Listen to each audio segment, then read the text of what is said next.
For years, first-time developers have been saved from disaster by a rising market. But then, in August 2007, just as a new group of amateurs launched their careers, the housing bubble burst. The problem was, none of them realised just how quickly things were going to fall apart. It was a real shock when everything started falling down around our ears, really.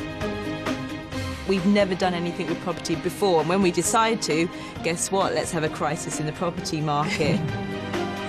As soon as you have two sellers and only one buyer, prices move down very, very fast as they compete to try and make the sale. Two-bedroom flats in developments fell incredibly fast, even before the rest of the country noticed there was a crash on.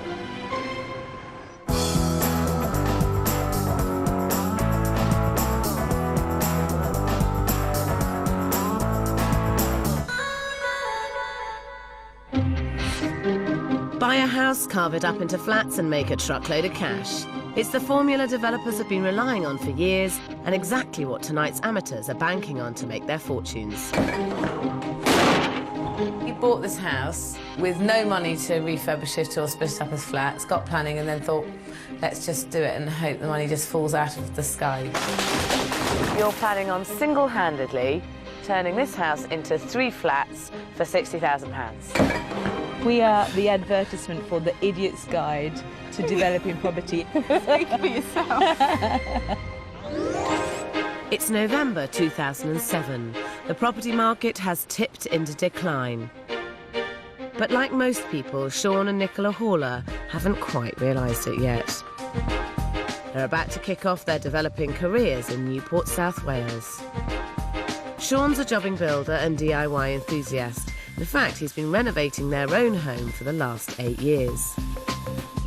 We get everything to a point where it's nearly finished and then we move on to something else before we finish. So now we have no front door, no bedrooms upstairs, no kitchen. No. And then we went and bought another house to do. Sean and Nicola are determined they won't have these kinds of delays on their first proper development, which is just as well when you see the amount of work they're planning on doing. It's a large 3-storey terraced house in a truly sorry state. Their plan is to carve it up into 3 one-bed flats, but this means 3 times the work. If that wasn't enough, Sean plans to project manage the entire job and do all the building work himself with only Nicola to help as labourer. Difficult to know how long something's going to take when we've never really finished anything before. But we think 6 months is ages. So we will finish it, won't we? 130 miles away in Brentford, Middlesex, meet twin sisters Loretta Fenton and Natasha Andrews.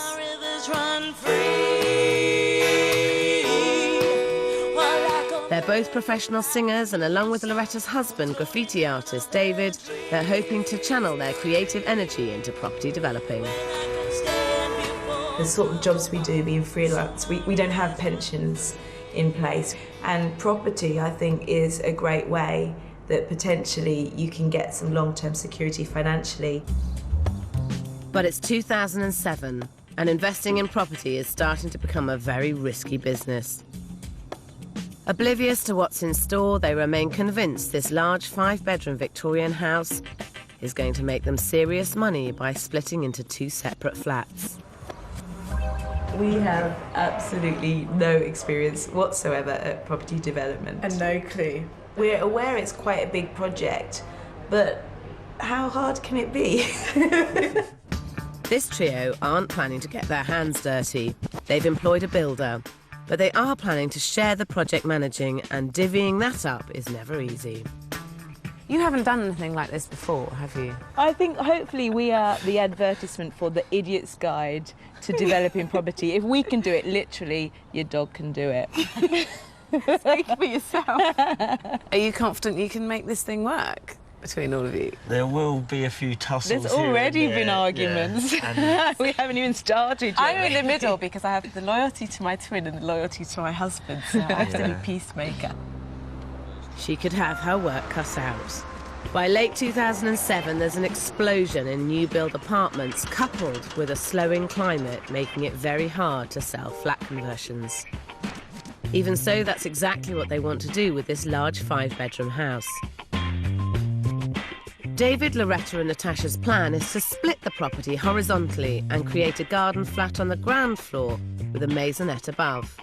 But I think they've missed a hugely profitable trick to beat the market.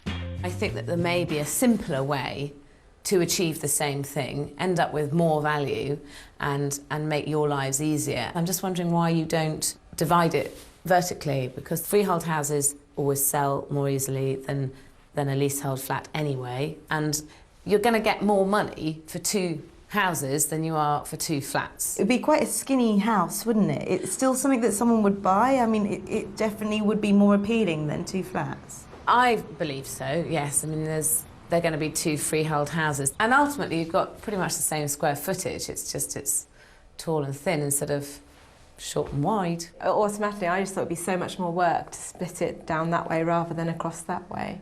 I think that you probably would find it simpler to do a vertical split, and I also think you'd make more money on it. They bought the property for £363,000 and have a £118,000 budget. They plan to sell both flats for £600,000, making a whopping £119,000 profit.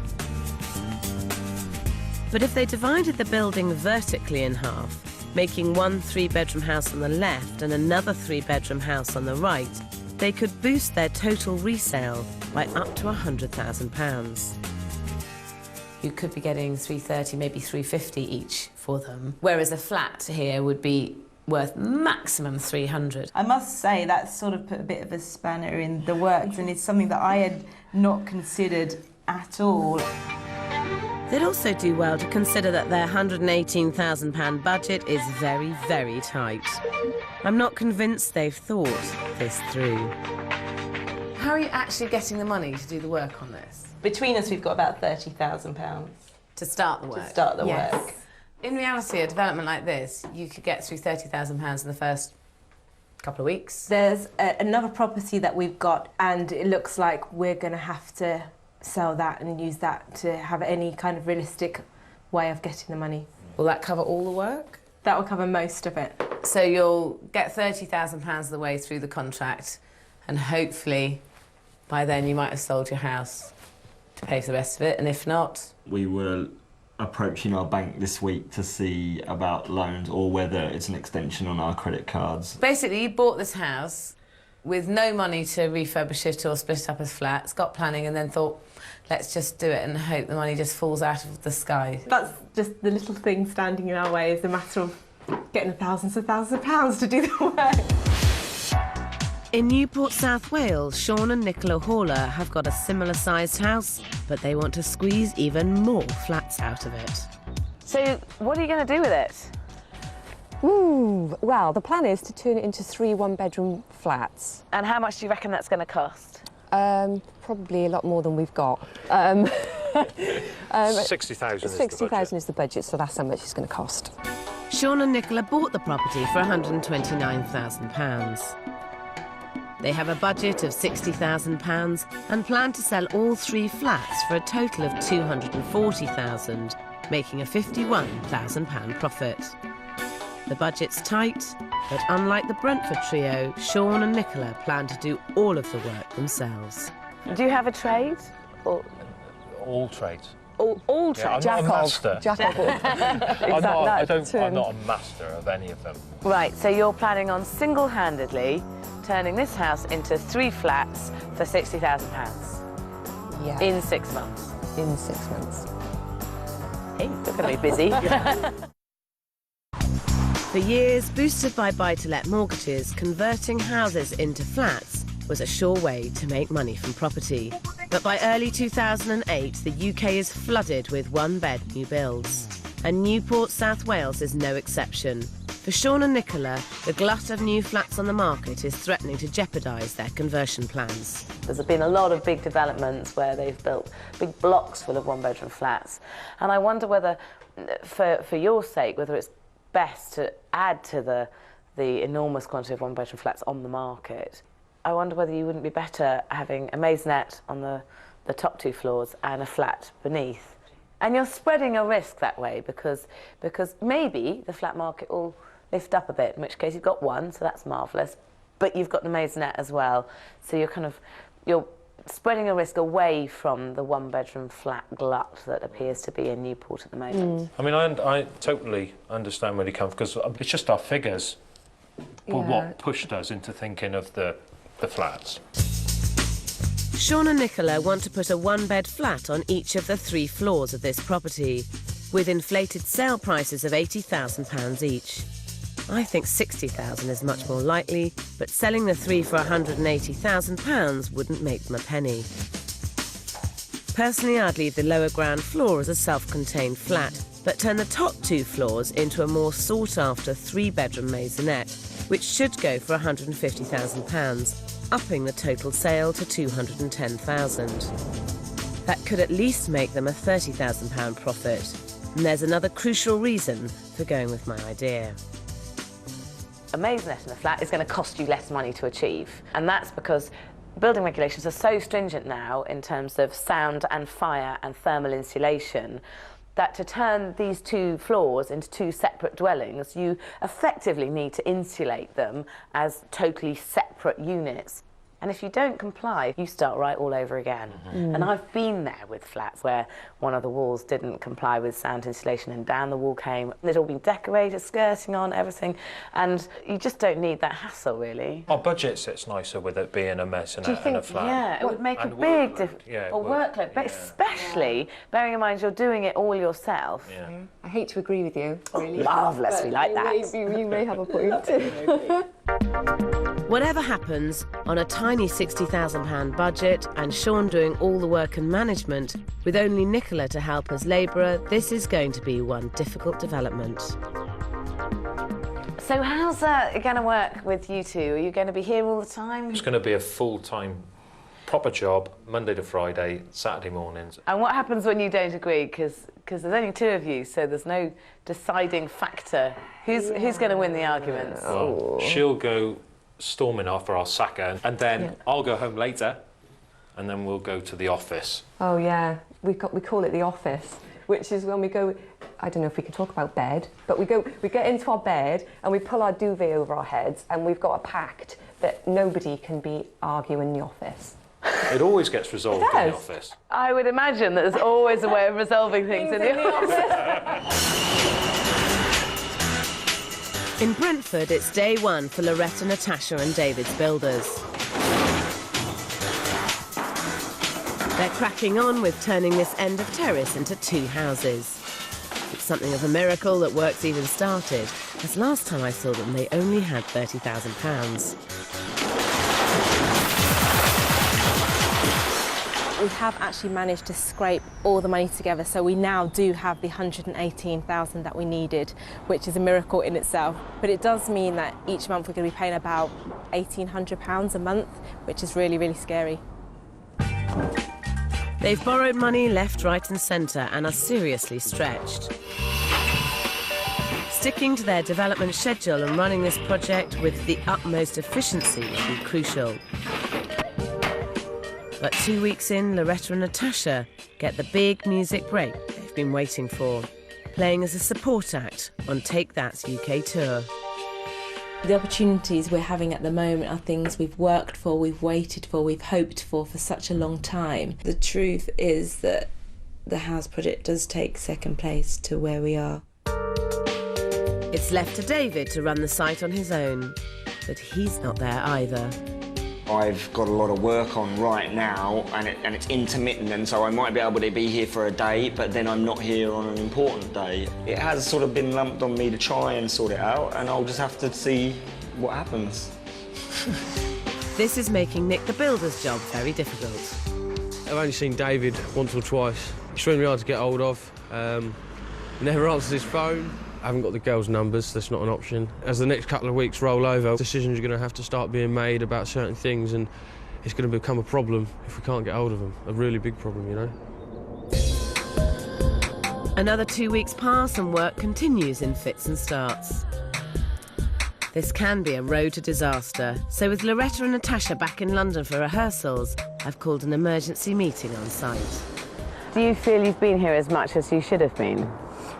Maybe not exactly as much as I should have been. There are a couple of things that I'd like to get the I's and, dotted and the T's crossed on. Do you have a schedule of works? Not exactly, no. Not exactly means no, doesn't No, it? so... Would you say that you feel entirely cut out to be a project manager, or...? No, not at all. Right, you say you admit it. But he's the one who happens to have more time, so he's the one who's here. It would be fairer, and I think it probably more beneficial to this getting finished well and on time for you all to have more of a role in the management of this. Do you think that's fair or not? Might be fair, I don't know if it's realistic. Yeah, I mean, music is what we're really passionate about, Loretta and I, and David with his artwork as well. But also, it is how we make a living. But that is the balancing act that you've kind of chosen to take on. And I don't think that a site is a very easy thing to pick up and drop down as and when life fits around it. I personally think that all three of you should meet on site together at least once, if not twice a week. This is your project, it's your money, it's your baby, and it's your neck's on the line. Normally, I'd advise one person to take on the role of project management, but their lives just make that impossible. David, Loretta and Natasha are going to have to work very hard at working together. It's something that Sean and Nicola are finding much easier over in Newport. Sean's working as the builder and project manager, with Nicola as labourer. They've also brought in a spot of hired help, but it's still a tiny team for such a massive job. Come on, Eric. Oh, you're not giving me much time to get my breath back. No, you're all right with that? Or do you want me... It's week one of their build, and having decided to go with the plans for 2 units, they're starting work on a lower ground floor flat. Down here, Sean and Nicola have removed several walls in preparation for their new layout. New open plan kitchen living area, units all along here, cooker there, sofa, TV. Nicola's right to think open plan areas can appeal in one-bed flats, but her layout has more than one problem. The main living space is right off the busy street, and the bathroom next door is a fair old distance from the bedroom at the rear. If you're sitting in the sitting room here and someone comes to the door and someone else answers the door and you're in your underwear, you're very exposed to that door. The bigger reason is that to get from the bathroom to the bedroom, you've got to go through all the living space and into the bedroom here, and in the middle of the night, if you wanted to use the bathroom, you've got to go back through all the living space and back into the bathroom here. I mean, in my head, I thought that wasn't that far, for the bedroom to the bathroom anyway, really. But I take your point that if, you want to nip into the loo in the middle of the night, it's just across there is better. Yeah. Could you make a decision now on it, do you think, or not? Can you make a decision? We could, really. And if that is a better layout, I'm more than happy to take advice from somebody who knows. In Brentford, David, Loretta and Natasha are a third of the way through their schedule, but they're still rarely on site to make decisions. Hold up, centre up. Slide a little bit. That's you there. With the major structural work complete, the trio prize themselves away from touring and work commitments to visit the site. Wow. Looks so different already. Look, it's looking like 2 houses now, isn't it? You know what, though? It's small, isn't it? We've just got to completely undo in our minds what this house was before, because it was a spacious house before. Yeah. I've come in and thinking, each room was fairly big, wasn't it? True. And that place doesn't exist anymore. Worried that the main living areas will seem dark and cramped, they come up with a plan to add a set of double doors at the rear of each property.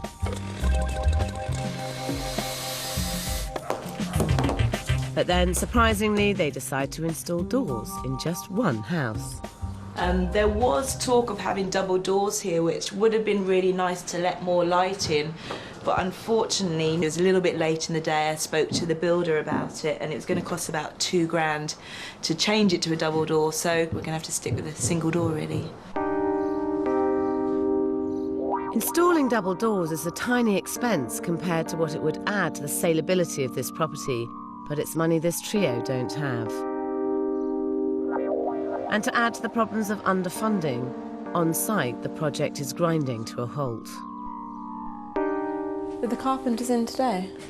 No. Because these ones aren't done. We can see everything that he's doing. Back in London for a few days, the girls aren't happy with the way work is progressing. I've not been here regularly, and each time I've come, I've had to look really hard to see what's been done while I've been away. And that's really frustrating. Nick, the builder, is equally frustrated. As you can see, we've got no kitchens, so we're delayed in what we're doing now. The work's pretty much come to a standstill. If I'd have been left in charge of getting the kitchens, they would have been here 3 weeks ago and they would have been in by now, you know, and we would have been well finished. David, Loretta and Natasha have sunk their life savings into this development and are hoping it will help fund their retirement. They can't afford to mess it up.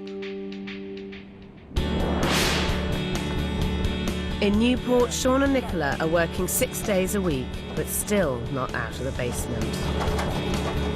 Every time Sean's doing his job as a builder, he's needed as the project manager.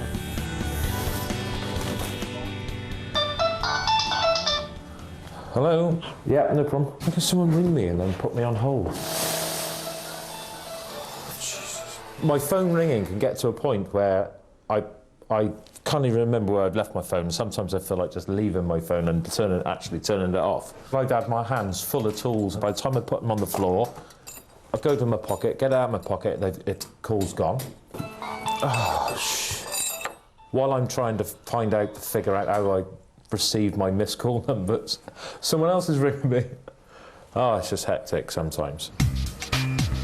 Sean is trying, but failing to do it all. I think it seems to me as though the best thing to do would be to get somebody else on board to offload some of the project management. What do you think about that? No.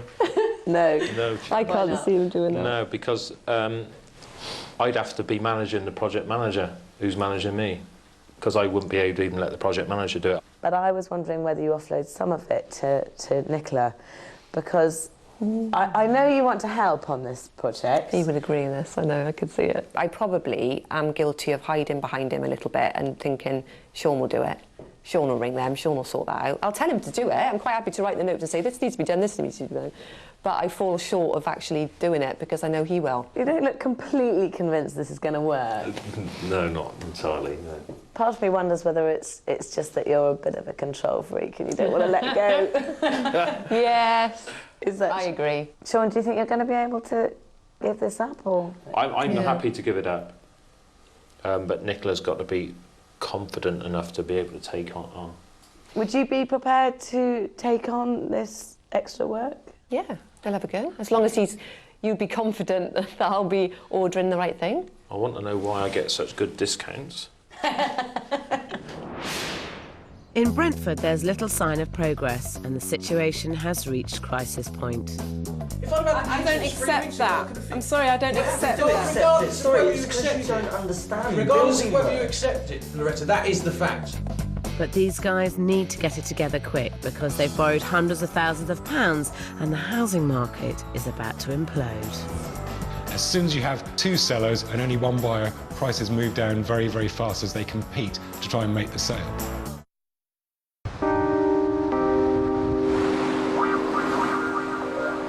In Brentford, David, Loretta and Natasha made the right call to steer clear of flats to create 2 townhouses. But the bad news is that they're seriously behind on their schedule. Increasingly frustrated by the erratic progress on site, they've called a meeting with their builder. It's a bit worrying that there's not one single room that seems to be finished. The reason we haven't finished is I've taken everyone off the job because I can't afford to keep people here when there's no work to do. What about all the other stuff that needs to be doing in all the other rooms? It's trade work. The chippies do one thing, the plumbers do another, and the sparkies do another, and anything else I get my labourers. You know what, this is just really confusing me, and it would be great if you just went, you know what, yeah guys, it has been a bit slack, But even if you're not going to do that, let's get on to saying what is going to happen now. The reason it's being slack is because you didn't get the kitchens. If I'd have had the kitchens 3 weeks ago, I could have fixed. I'm sorry, I don't accept that. Regardless of whether you it's accept you it. don't understand. Regardless of whether you accept it, Loretta, that is the fact. Having reached stalemate, Nick the builder leaves the job. This has become a truly torturous development. It takes a month to find a new builder, but as they sort out one problem, another rears its head. They've run out of money. You're struggling to keep up the interest payments on the current loan that you've got, are you? Yeah. You need to get this sold fast. You need to get it sold, you need to get the debt cleared, so you don't need to worry about it. But a quick sale seems unlikely. They've hit on another false economy. They've decided to decorate themselves. How long are you expecting it to take before you finish? To finish all of the decorating? About 4 weeks, I think. Have you got 4 weeks that you can dedicate to decorating this full time? You mean 8 hours a day? Yeah. No. They simply have to hurry up and get this finished. It's May 2008, and confidence in the housing market is at an all-time low, with mortgage approvals the lowest since records began in 1999. To add to their woes, their own mortgage payments are £1,800 per month. But instead of trying to bring costs down, they're adding to their schedule by opting to decorate themselves. A professional team of decorators is likely to take probably 5-6 weeks to decorate this. And I know at the moment you kind of feel you're drowning in the bottom of a pit of debt and despair. But to decorate all of this inside and out, it's going to cost you less than £10,000. And I'm not saying £10,000 is hardly any money, because it's not. It's a massive amount of money. But on top of the debt that you've got, £10,000 to service a year is £30 or £40 a month. I'd love to get a team of decorators in, but we just don't have the money. And I think another loan would be we wouldn't be able to cope. The danger is, though, the longer this project runs on, the bigger the overall debt will be.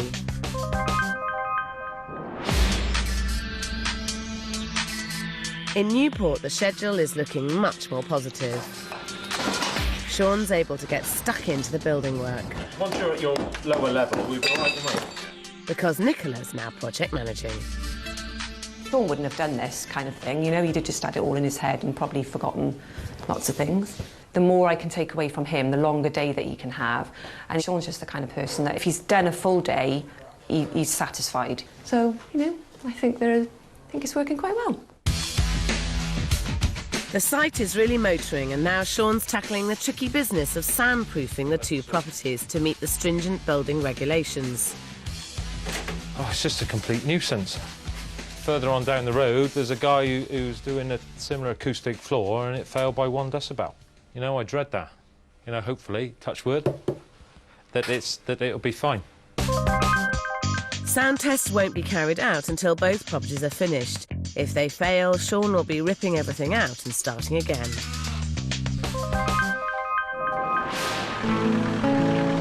But back in Brentford, things are looking bad. Money is so tight, David, Loretta and Natasha have no choice but to move into their development. When we took on this project, we had no idea whatsoever how difficult it was going to be. Every time you think it can't go on like this for much longer, then it just does.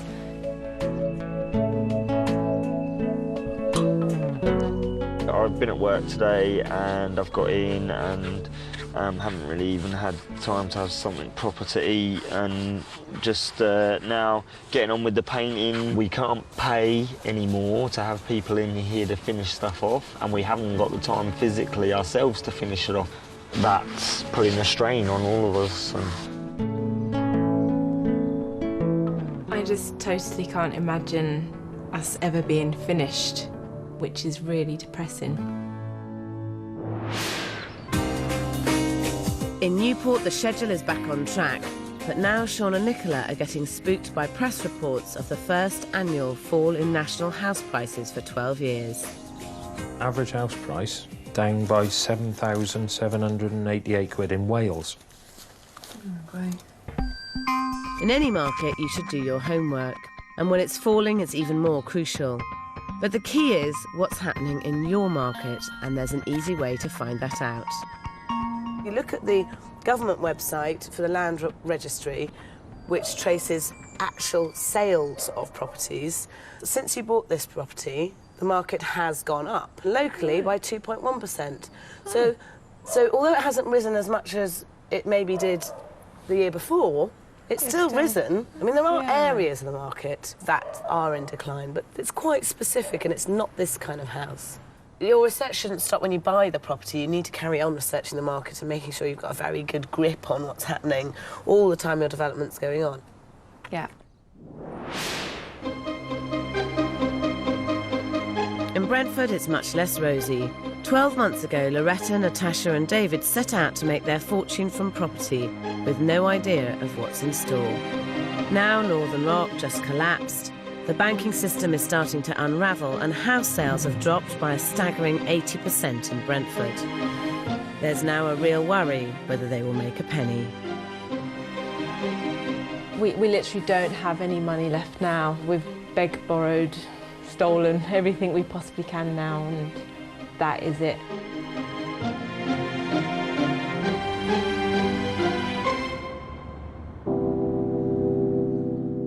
It's November 2008 and they're finished.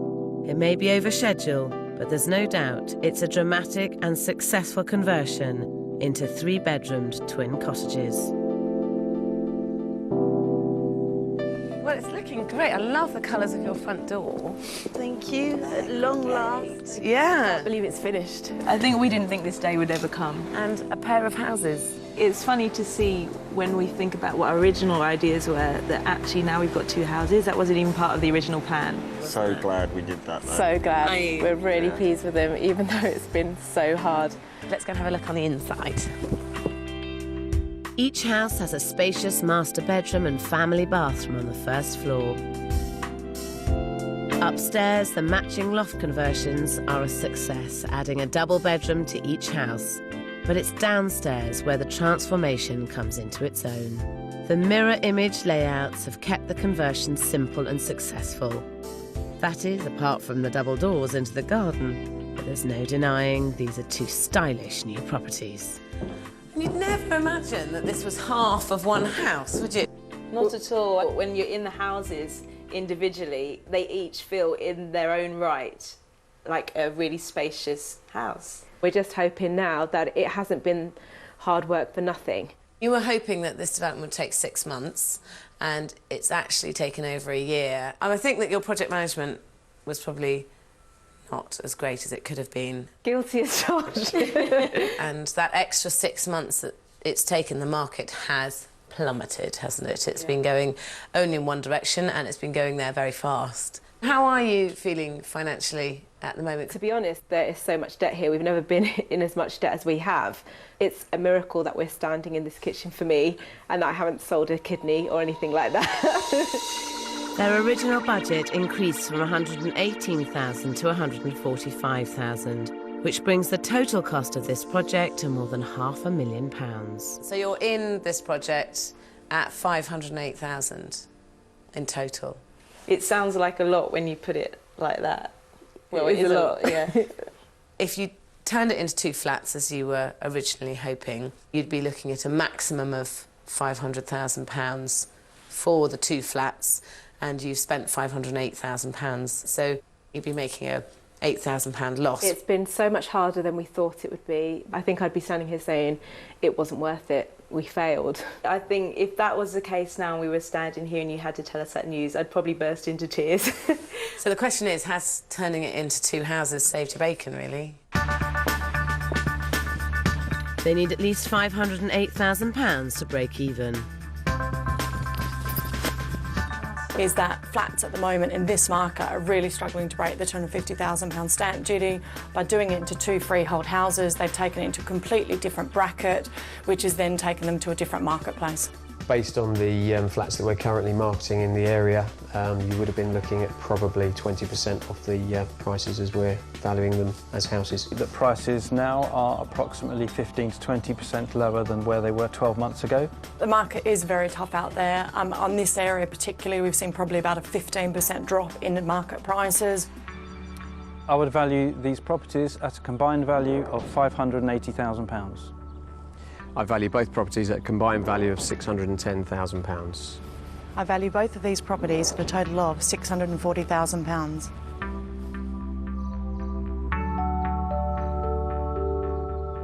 That's between £580,000 and £640,000 resale. Between 580, okay. 580, 640. That's between £72,000 profit and £132,000 profit. The key word being profit.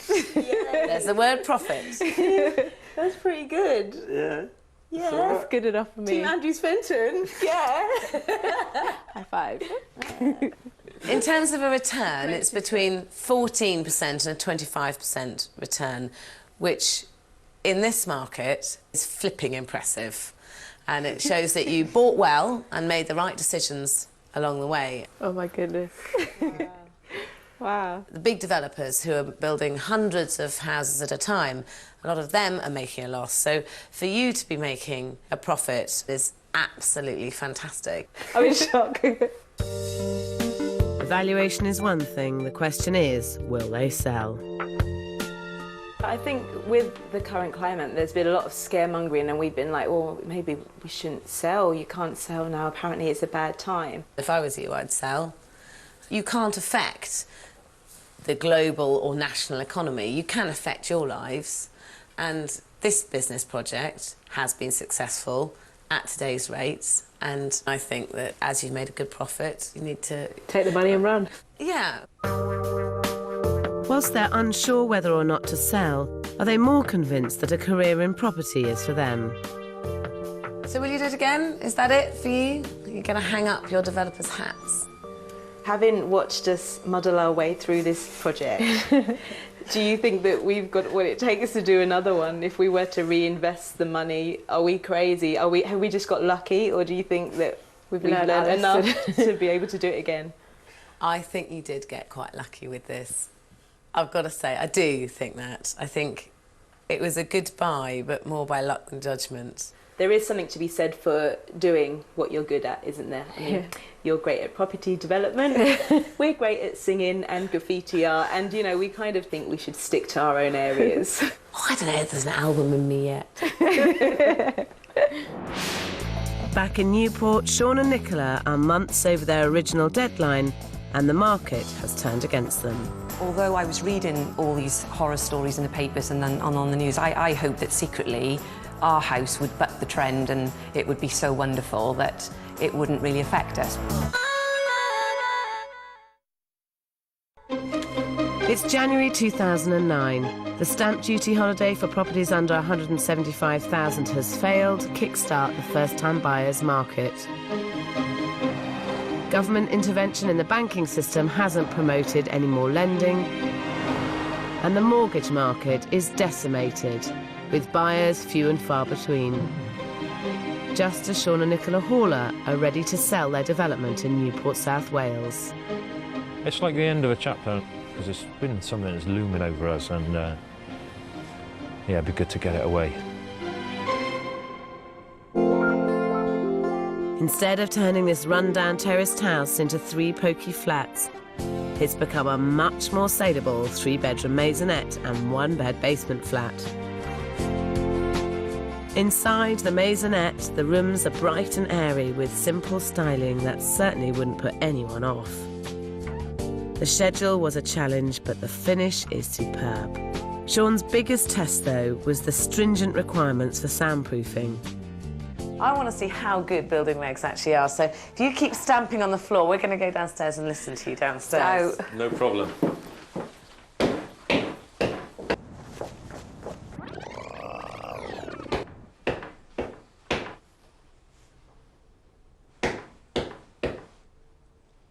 That's really impressive. Yeah. Yeah, you can't hear it. You meant to come and tell me to stop. Couldn't hear you. The once dark and dingy basement has been transformed into a light and bright aspirational apartment. The finish is immaculate and the styling in keeping with the top quality theme.